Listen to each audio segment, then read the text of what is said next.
No more legal tampering period. It is time for the new league year. So where do the Raiders stack up? That plus more on Wednesday's edition of the Locked On Raiders podcast for March 12th, 2025.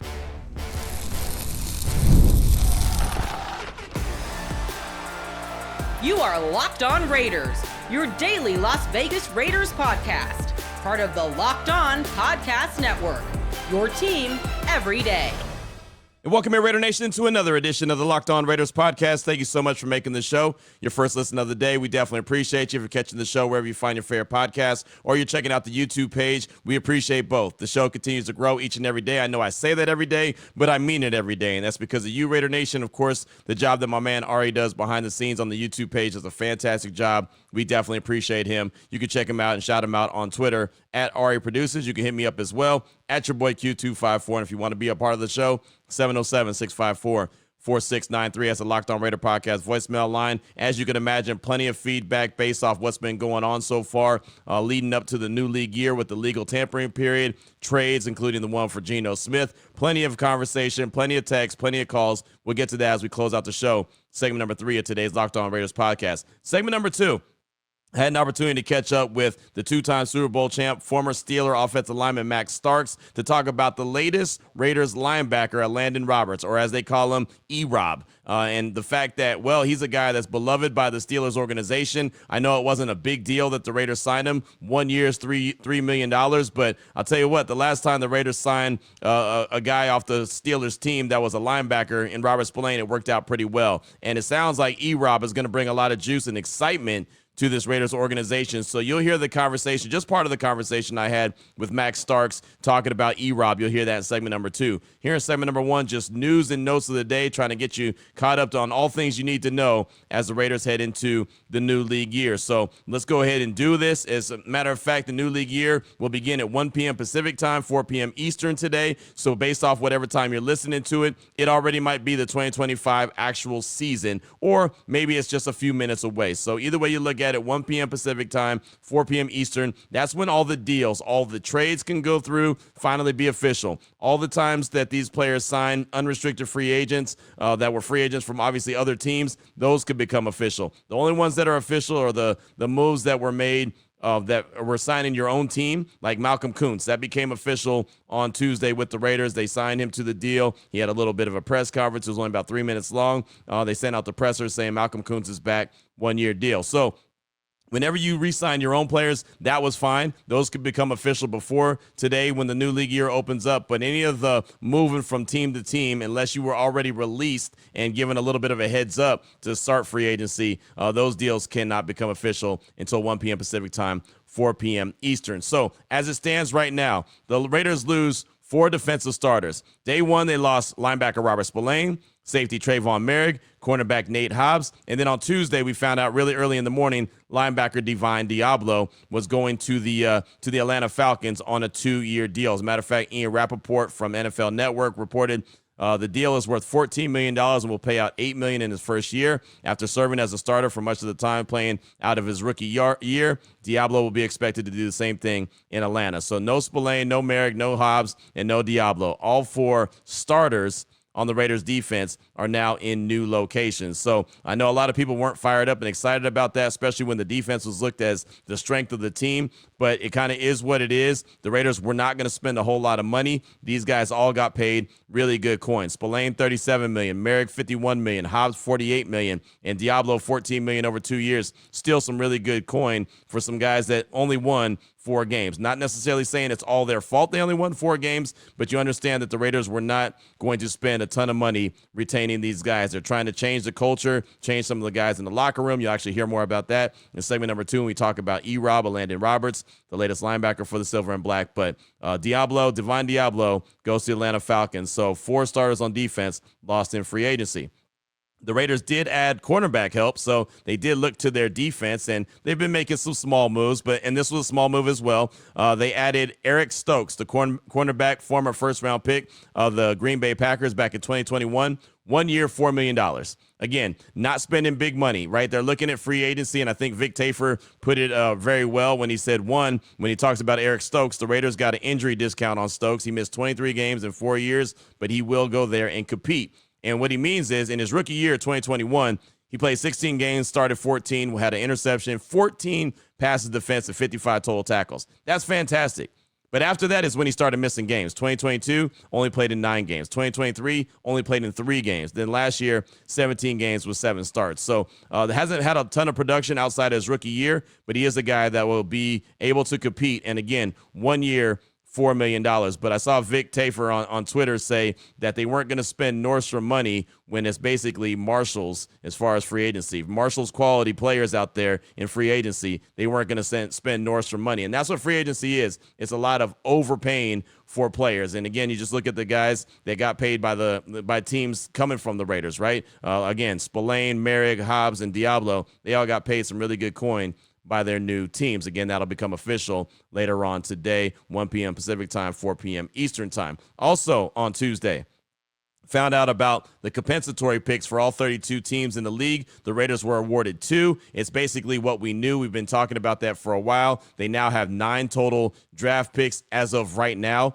heading into the new league year. That could always change if they end up making a trade for Mayer, or saying they go out and make a trade, like they go in and trade some capital away and bring some player in. Obviously, that'll change, but right now they have 9 total draft picks for the draft coming up at the end of April. So how do you get compensatory picks? I know we talked about it on Tuesday's show, but if you missed it, it's okay.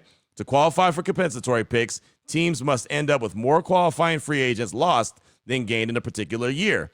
Teams are awarded compensatory draft picks between rounds 3 and 7 of the draft based upon a league formula that takes into account a player's average salary per year, snap count, and postseason awards. While there is an expected level of compensation for a player based on the amount he is signed for, his playing time or lack thereof in the upcoming season could alter the expectation. So what does that mean for the Raiders? As I said, they got 2 compensatory picks. Who did they lose? Jermaine Illuminor. They lost Austin Hooper. They lost Josh Jacobs. They lost Bilal Nichols, and they lost Amik Robertson. Who did they gain? Harrison Bryant, Gardner Minshew, and Christian Wilkins. And remember, Christian Wilkins was their big-ticket free agent. Those are the only 3 guys that they signed in the compensatory window. Outside the compensatory window is when they started getting Alexander Madison and other lower-level guys. But the only big-ticket guy they got was Christian Wilkins, and they lost Illuminor. Jacobs was a big ticket for Green Bay. Bilal Nichols went to Arizona. Meek Robertson was a big ticket for Detroit. So based off the formula, based off the playing time, and based off of how much these guys made, the Raiders ended up with 2 compensatory picks, 2 extra picks in round 6. The teams that had the most, Baltimore, Dallas, and Miami, they all ended up with 4, and that's the most that you can get. The Ravens, for example, they do this really well every year. They lost 8 guys and only gained 1 in Derrick Henry, so they ended up with 4. Dallas lost 5 and gained 0 in the compensatory window. Miami lost 8, including Christian Wilkins, who the Raiders picked up, and gained 3, so they all got 4. So the Raiders getting 2 is not bad based off of what they lost so far in Spillane, Merrick, Hobbs, and Diablo, all some pretty big price guys, and they haven't really picked up too much, and especially with the lower level as far as the pay goes. They're in line for some compensatory picks, and that could still, that window is still open, so that's still subject to change. But they do get 2 extra 6-round picks, and currently, as I mentioned, have 9 picks coming up in the draft, coming up at the end of April. So that's what I got for you for segment number 1 of today's Locked On Raiders podcast, kind of news and notes, letting you know where the Raiders stand as they head into the new league year that becomes open at 4 p.m. Eastern, 1 Pacific time, of course, today on Wednesday, March 12th. Coming up in segment number 2, Max Starks, former Steeler offensive lineman, 2-time Super Bowl champs, talks all things linebacker Elandon Roberts, or like they call him, E-Rob. You'll hear that coming up in segment number 2 of today's Locked On Raiders podcast. Before we get to that, though, I do want to tell you about one of the great sponsors here, and that is BetterHelp. Taking care of your mental health can feel like a big investment, but it's just as important as taking care of your body. Traditional in-person therapy can cost anywhere from $100 to $250 per session. But with BetterHelp, you can save up to 50% per session. BetterHelp offers a flat fee for weekly online therapy sessions, making professional support more accessible and affordable. With over 30,000 therapists and over 5 million people helped, it's the world's largest online therapy platform. And they will address everything that you can ever think of, like misconceptions about therapy. We know that everyone's lives are really busy, so they're very flexible when it comes to how to get to a therapist, when to see a therapist, when to talk with a therapist, impact of therapy. Like, they break everything down and obviously talk about self-care and why that's so important. Your well-being is worth it. Visit betterhelp.com/lockedon today to get 10% off your first month. That's BetterHelp, HELP.com/lockedon. One more time, BetterHelp, betterhelp.com/lockedon. All right, Raider Nation, here we go. Segment number 2 of today's Locked On Raiders podcast. Want you to get to know and hear about Landon Roberts, or the guy that they call in Pittsburgh, E-Rob, a guy that has winning in his background. Won a Super Bowl there in New England. He's been around. He's a little bit older than even Robert Spillane was when the Raiders picked him up, but he's a guy that's very much respected in Pittsburgh, and a lot of the people that cover the Pittsburgh Steelers were actually disappointed to see him go. I saw a lot of the fan base as well disappointed to see him go. As a matter of fact, when the news came out, and I didn't see this until Tuesday, but the news came out about E-Rob agreeing to a deal with the Raiders. My guy, Alan Saunders, who covers the Steelers really well in Pittsburgh, he does a great job in covering the Steelers for a long time, actually sent me a direct message on Twitter and said, "You got the realest dude in the NFL. Gonna miss the hell out of covering E-Rob." That's funny, right? That's already like, wow, there's very rare that you'll get a beat writer or someone who covers a team or a radio dude just to reach out and be like, man, you got a real one. That's the real guy. You're going to miss him. So that told me a lot. And then he doubled down later on Tuesday while I was on my radio show, Unnecessary Roughness, on Raider Nation Radio 920. He said, E-Rob said he's very excited about the opportunity with the Raiders, loves Pat Graham, and expects to be the green dot. Feel free to use any of that if you like. Again, that comes from Alan Saunders, covers the Steelers like a glove. So I thought that was important to pass along. But I also wanted you to hear from somebody who, one, knows the Steelers organization really well. Max Starks won multiple Super Bowls there with the Pittsburgh Steelers. He does sideline reporting right now for the Pittsburgh Steelers during the season, so he's part of the broadcast. Obviously, he's around the team a lot. He joined my radio show on Tuesday to talk about E-Rob, Landon Roberts, and again, just you can hear the way that these guys talk about him. You can see the way that the fans talk about him. He's a guy that's very well respected. So I had about 8 to 9 minutes. I talked with Matt Starks, all things E-Rob, Landon Roberts, from my radio show, Unnecessary Roughness. Check it out. What can you tell us about the guy they call E-Rob? All I've been hearing is glowing reviews that everyone's going to love this dude. Oh, yeah. No, now, E-Rob is probably one of my favorite dudes. Sad to see him go because I thought he was a great Steeler, and, you know, what he brought to the team, the energy, the focus, but more importantly, the dynamic hitting. When you're talking about a guy who, you know, brought everything on a hit, especially when you're talking about run games and trying to clog the run. You know, we had a saying for him. The late Craig Wolfley used to call him 23andMe of Landon Roberts. Mm-hmm. What that meant was when he hit you, he was going to leave DNA because he was going to hit you that hard. So, you know, I think that kind of epitomizes what you're getting. A leader, a guy who's a veteran, been there, done that guy. You know, you have to realize he also was in the New England Patriots before that, won a Super Bowl with them.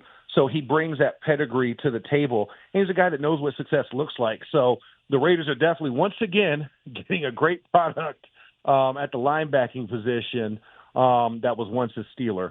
So I'm really happy for him. I think, you know, going there, I think there's an opportunity for him, especially with Robert's departure in New England. I think it's a great opportunity to have some leadership on that ball opposite Max Crosby at that second level that can really hopefully bring things together. And you can tie in now multiple levels there on the defensive side of the ball.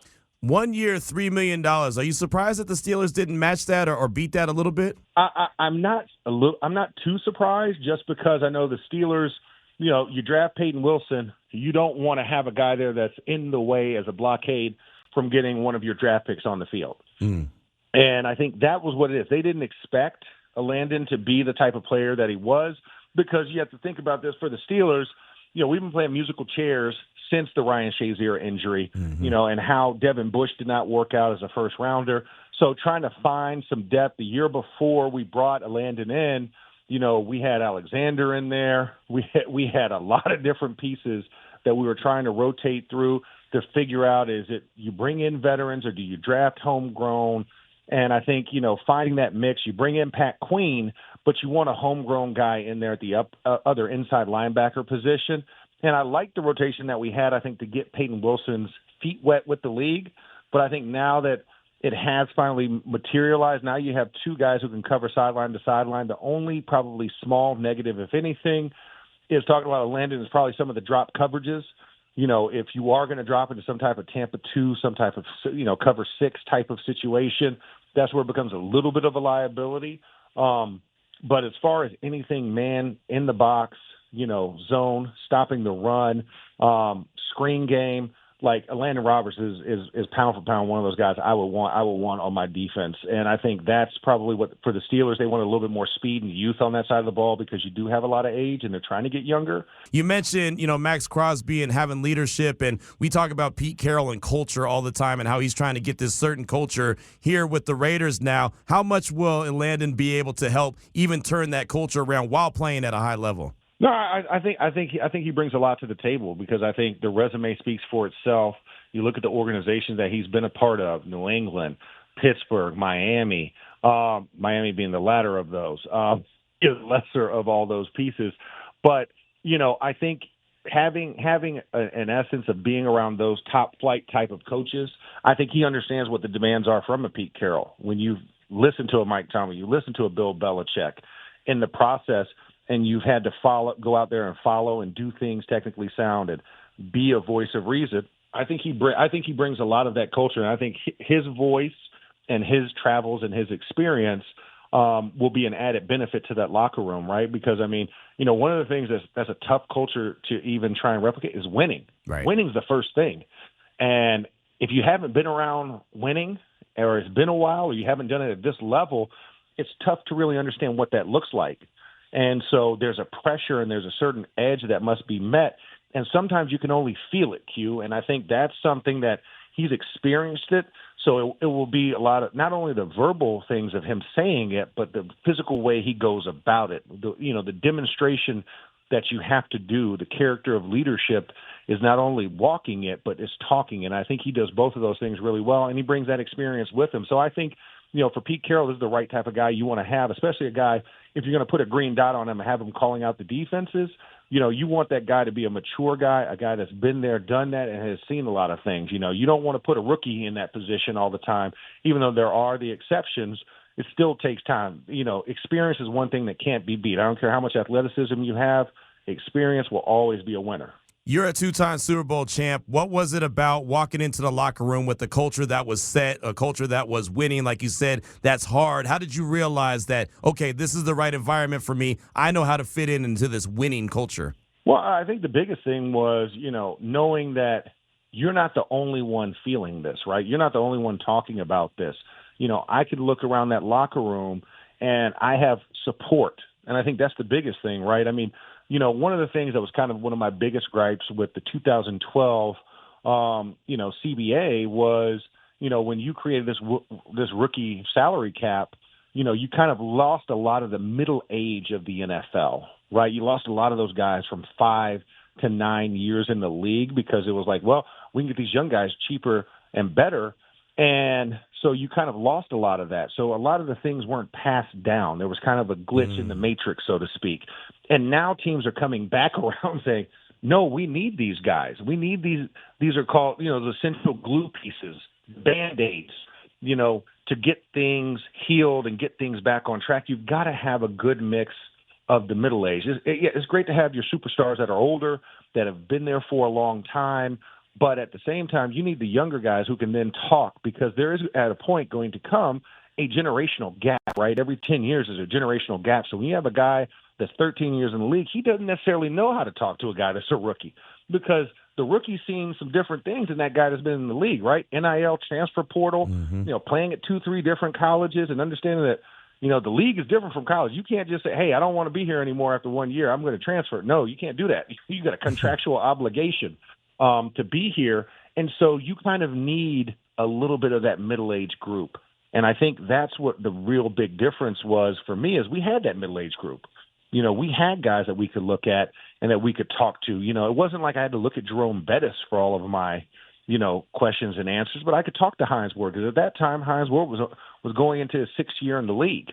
Joey Porter was in his 5th year in the league. So you had those guys that were there that you could talk to. So I didn't have to go talk to Jerome. I didn't have to go talk to Tommy Maddox or Chris Gardocki or Kimo von Oelhoffen, right? Those were the old heads in the locker room at the time when I was there as a rookie.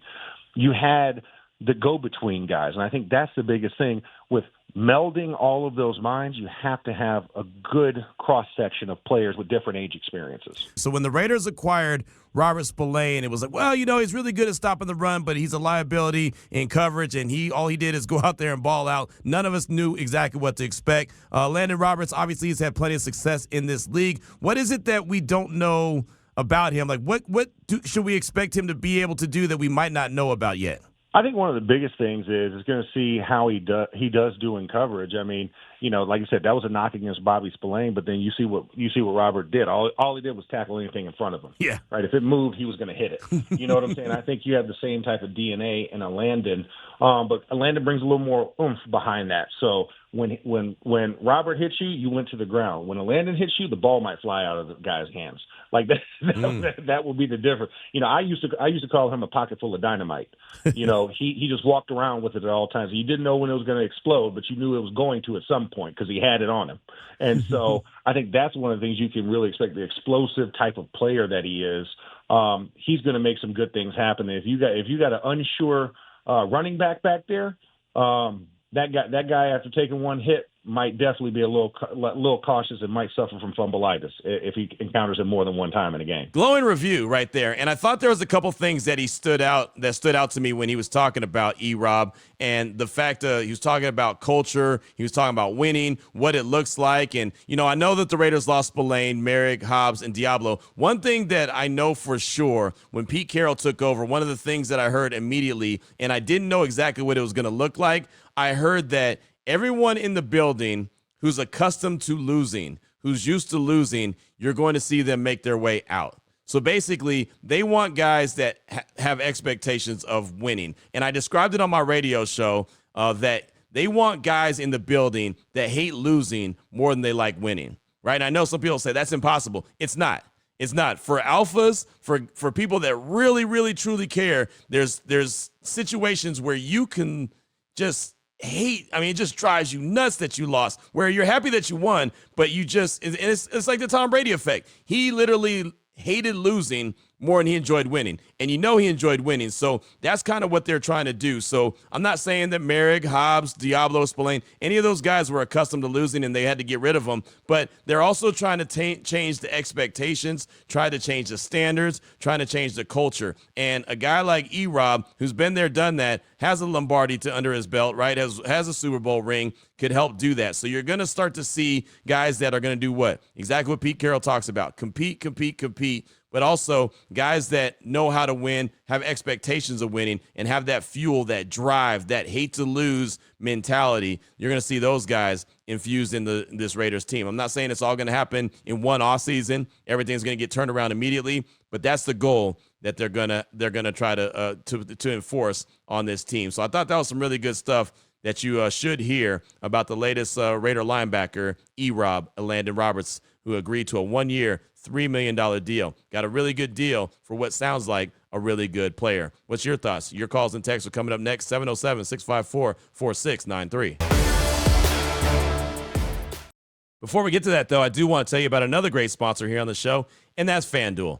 March Madness is here. FanDuel's giving you the chance to get in on the action like never before. And right now, new customers can get $200 in bonus bets when your first $5 bet wins. That's $200 extra bucks to use on everything from buzzer beaters, Cinderella stories, and even who's cutting down the nets. I love to pick the favorites, go the spreads, totals, game props. All those are a lot of fun. Way to stay in on the action. And, of course, the tournament's going to have you glued to the screen, right? Even some of the conference tournaments, I've already been locked in on that. It's easy and fast. The FanDuel app is simple to use, and when you win, you get paid instantly. There's no waiting around. So what do you need to do? Visit FanDuel.com and get in on the college hoops action all tournament long. Again, FanDuel.com and get in on all the college hoops action.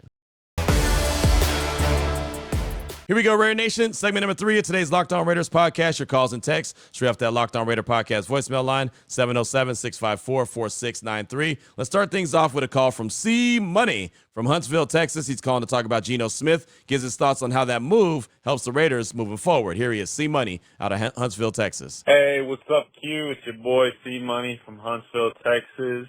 I know I'm a little bit late on the Geno Smith news, man, but I'm hype. I love it. My favorite thing about the Geno Smith move for us is the fact that now quarterback is not an immediate need for this team. Obviously, we have to worry about our quarterback of the future because Geno Smith has maybe 2 or 3 really, really good years left of him. And I think he'll be playing for, maybe 8 or, 7. I don't know. He's got more football ahead of him, but 2 or 3 really good years that we could get out of him, and I think we should get out of him, right? But that gives us 2 to 3 years to find his replacement, find the quarterback he can mentor, find his successor, right? So let's say Shadur falls in the draft to 6. Take him, okay? Now we've got our quarterback of the present with Geno Smith, and we've got his successor, Shadur Sanders, right? Let's say there's no quarterback in the draft, right? Which I think John Spicek and Pete Carroll are kind of anticipating. Then that's fine. We just go best player available, really build out this roster, and we can wait till next year. You don't want to keep kicking that can down the road, but you do. It takes a lot of pressure off this team. We don't have to get a quarterback. We don't have to give up draft capital. We don't have to sign Sam Darnold to this huge contract because we don't have a quarterback of the future. We have our guy, okay, for a couple seasons, but we got our guy. And I had a lot of people saying, well, I would rather just have Gardner Minshew for 17 games and us lose every game so we can get a better draft pick. And yeah, I understand that. But one, we've sucked for 20 years. We've had 2 winning seasons in 20 years, and that hasn't gotten us our quarterback of the future yet. So what is one more season of sucking going to give us? And 2, okay, I would like to watch some good football this season, Q. I don't know about you, but I'd like to watch some good football. I can't watch Gardner Minshew for another season, right? I know Super Bowl is the goal. Super Bowl is what we're all looking for. Super Bowl is what we're chasing after, right? But at the end of the day, as a fan, whenever I sat down 17 times on my couch this season, Sunday, Monday, Thursday, whatever day it is, I would like to see some good football, okay? And if I have to watch Gardner Minshew one more time on this football team, I might go crazy. Q, thank you for letting me rant for a little bit, man. Thank you for all the hard work you do. Shout out Ari, man. He's doing great, man. Y'all do a good job. All right. Peace. C Money, thanks for the call. Appreciate you. Better late than never, right?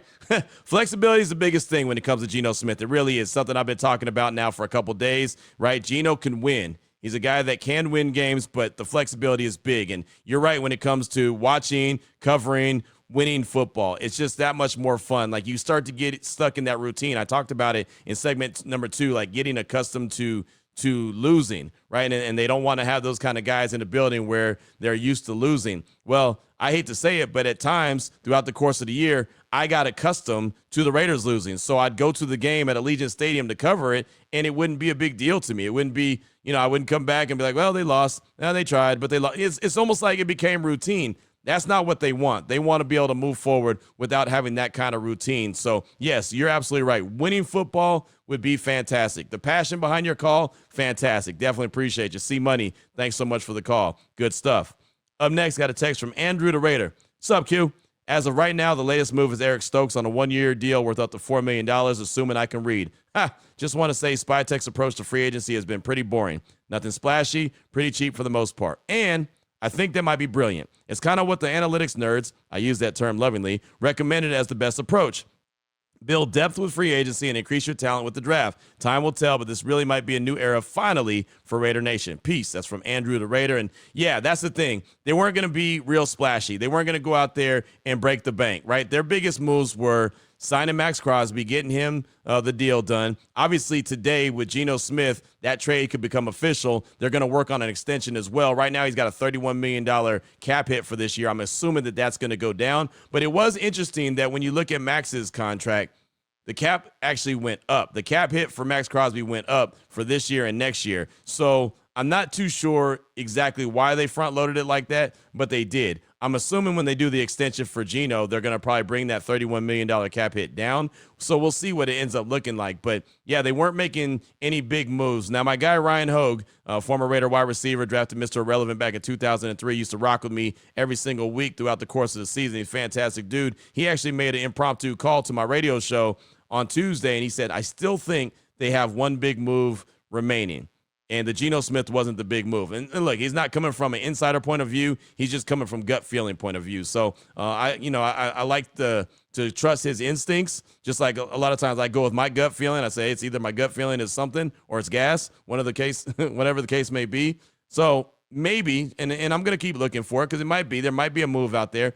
T. Higgins is out there with the franchise tag in Cincinnati. They're kind of in a money crunch, so maybe they're going to try to move him. Trey Hendrickson has been already given permission to seek a trade, so maybe they're they can make a move there. I don't know, but like you said, he felt pretty confident that the Raiders were going to make some kind of big splash still. We don't know what it is, but so far, the way that they've agreed to deals in free agency has been very smart as far as I'm concerned. Nothing massive with giving it like overpaying like these other teams across the league have done. But thanks so much for the text. I do appreciate you. Up next, got a call from, it sounds like Zero in Kansas City. I don't think it's Zero in Kansas City, so I apologize for getting the name wrong, but it's kind of what it sounded like at the top. He's calling to talk about the Raiders' moves on the first day of legal tampering period and also the move for Geno Smith. Here he is. Well, here's a call from KC. Q is Zero in KC. I just wanted to call and talk about what I thought about our first day of free agency, and also the Geno signing. Personally, I saw a lot of people that didn't like the move, but I love the move. Honestly, I think it's an upgrade at quarterback for sure. I think Geno did a lot at Seattle, and I honestly feel like Raiders is an upgrade. I feel like we have a better OC. We will have a better defensive coordinator. We have better pieces. We'll have a better line. I just feel like overall we will be a better situation for Geno, and I feel like he could actually really thrive here if everything works out. And for the first day of free agency, man, I really like most of the moves except for letting Spillane go. I understand he got paid, but I feel like if there was one player we could have dropped the bag on, even maybe overpaid a little bit, it's Spillane. I mean, he was a heart of our defense. You know what I mean? He was a really big leader. I feel like just like Max, he was a real Raider, and I just feel like losing him. That's a big blow for us. But obviously, I feel like he could have stayed with the Raiders if he really wanted to. He wanted the bag, so he went to the Pats. I mean, wish him the best of luck, obviously. But yeah, I'm super hyped. I feel like a lot of Raider Nation is. I'm super hyped for this next year.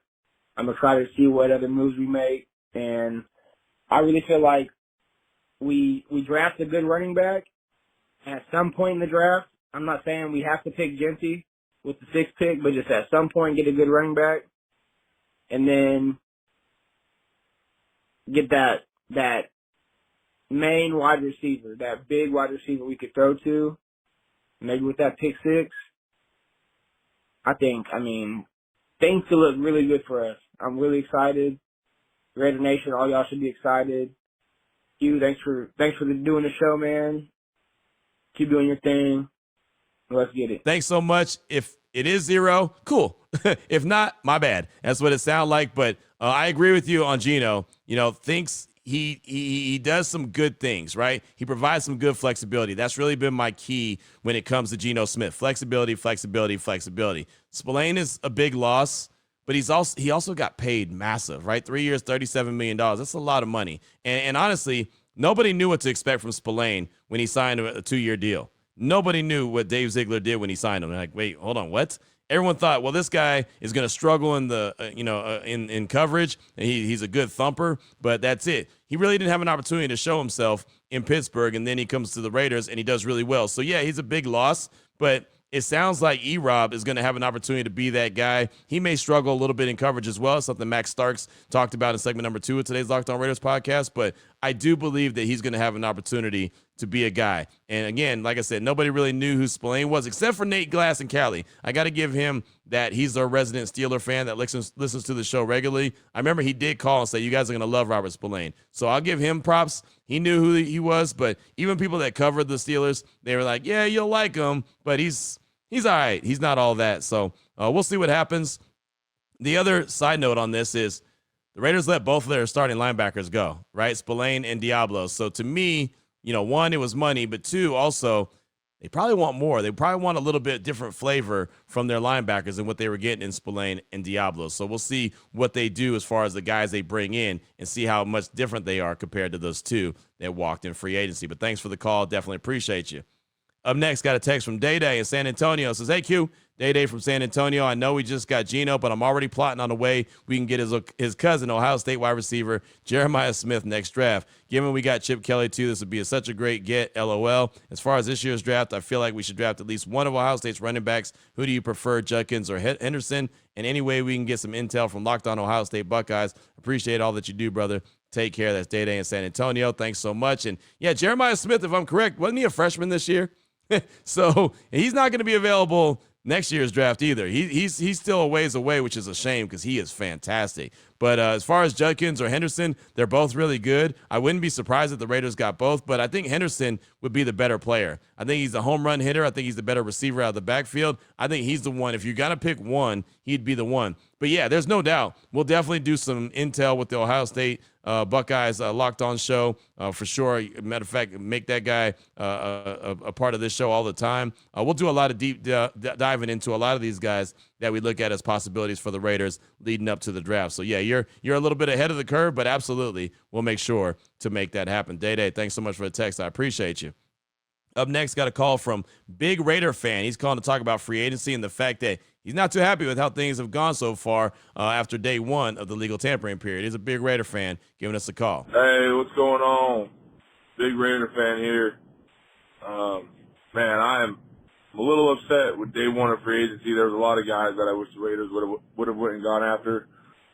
One guy, and specifically, that I would have loved the Raiders to sign from their current defense, and that's Robert Spillane. I was very, very upset with Robert Spillane not coming back. I feel like there could have been a deal that they could have gotten done. But it is what it is. A couple guys that I'm upset that we didn't get is Dre Greenlaw. Him going to Denver kind of sucks, especially because it's in the division. That kind of sucks. I wanted them to get Javon Holland. That happened this morning. And I wanted them to get Jonathan Allen. I would have loved some depth on the inside of that D-line. And, that could have been big for us. Helping out Christian Wilkins and, helping out Max Crosby would have been real nice. I would have loved for them to go out and get Chris Godwin, but it looks like that's not going to happen, obviously, as he re-signs to Tampa. But there is guys still out there like Keenan Allen, and, there could be something to get done with Miami and maybe get Tyreek Hill and help out Geno Smith, We'll see what happens. But all right, man. Have a good one, brother. Thanks so much. Appreciate you. And look, the Raiders could go all in and win the offseason and win free agency like a lot of teams do. Look what the Patriots are spending. Look what the Vikings are spending. But on top of that, the Vikings do have a really good team. The Patriots, they're not a very good team. They don't have a lot of talent, so they're spending a ton of money. The Raiders have been there, done that. There's been plenty of years where I looked at the Raiders in March and said, oh, my gosh, look how good they're going to be. They spent so much money. It never works out that way. It never works out to be a really good team. I think my guy, Joe Fortenbaugh from Joe and Q on ESPN Radio, my partner, he mentioned on Tuesday on the show that he gave us a list of like 10 different teams that won free agency, that spent the most money in free agency. Only 4 of those teams actually made the playoffs, and none of them went to the Super Bowl. So it kind of lets you know when you win free agency, when you win the offseason, it very rarely turns into wins in the regular season. But some of the guys you mentioned, Javon Holland, 3 years, $45 million with the Giants, right? Safety position.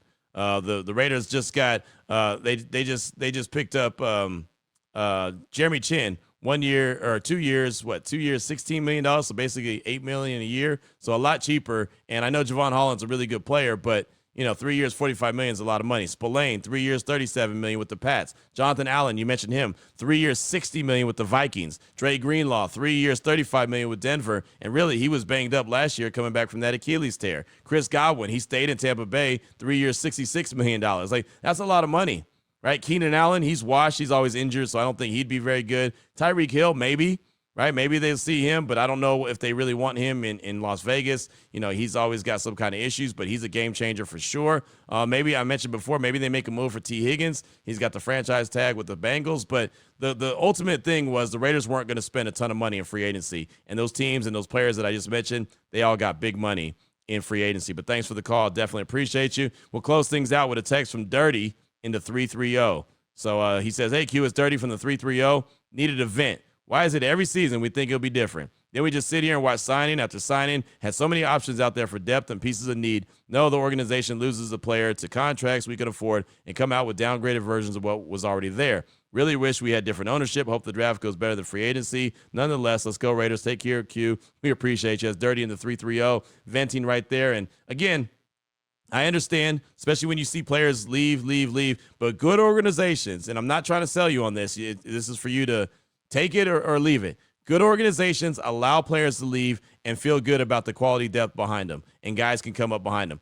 I don't think Jeremy Chin, Trayvon Merrick, there's a big loss there. I really don't. Robert Spillane, yes, he was a really good player. That's the one loss that you're going to feel the most. Divine Diablo, not so much. I don't think that that's going to be a very big loss. Nate Hobbs, yes, good player. Availability was never there. So, him getting $48 million, that's a lot of money from Green Bay to go there. So not really looking at that as a huge loss either. Who else did they lose? It was Spillane, Diablo, Hobbs. Oh, Merrick. Yeah. So, yeah, that's a lot of money. So I just don't.